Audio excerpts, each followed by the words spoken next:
الجمهور بشغف رغم أننا نعرف أن المدة ستكون قصيرة بالنظر إلى قوانين الكاف والفيفا أيضا.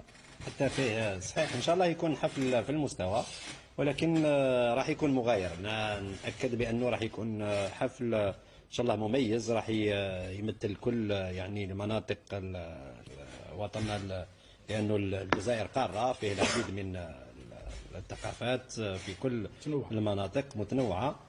حتى الثقافة الإفريقية راح يكون فيه نجوم، سيكون فيه نجم من الأغنية الجزائرية وأيضا جزائري. بس كلمة نقدر نعرفوا الأسماء، أنت مقربة كعضو في لا نعرفوها إن شاء الله، لأن لو يعطيك الأسماء من بعد تروح الحلاوة تاعها. خليك هكذا نظن باللي راح يجي الوقت اللي نعرفوه يعني.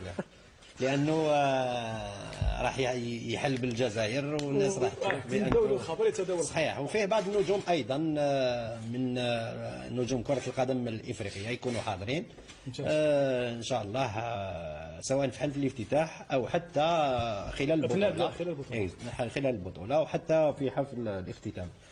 بالنسبة لحفل الافتتاح كان عندنا يعني كانت بعض الخصوصيه لازم نسطرها. حفل الافتتاح ما يخفالكمش احنا طلبنا حتى نغير، يعني كان فيه مباراتين اليوم الاول كان وهو يوم جمعه، كان حفل الافتتاح راح يكون الساعه 3 يعني وقتاش يكون دخول الانصار. طلبنا من الكاف تغيير، والكاف يعني وافقت على الطلب تاعنا يعني، لكن في مده ماشي كبيره، صغيره يعني. وحنا كنا مشينا في حفل الافتتاح اللي كان راح يكون في يعني في النهار مش في الليل.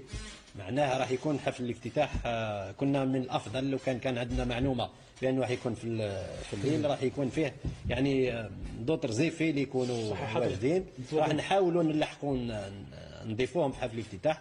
ولكن ان شاء الله حتى مع كل هذا يعني العوائق ان شاء الله يكون حفل الافتتاح المده يكون بين 20 و 25 دقيقه. البرنامج فني ثقافي رياضي كل شيء فيه أربع مراحل. راح يكون يعني التراث الجزائري، بعدها تراث إفريقي أيضا، وفيه مفاجأتين في الأخير لأنه فيه اللي قلت هاد النجوم اللي راح تكون، وفيه مفاجأة أخرى اللي عندها علاقة يعني أيضا مع الملعب. مفاجأة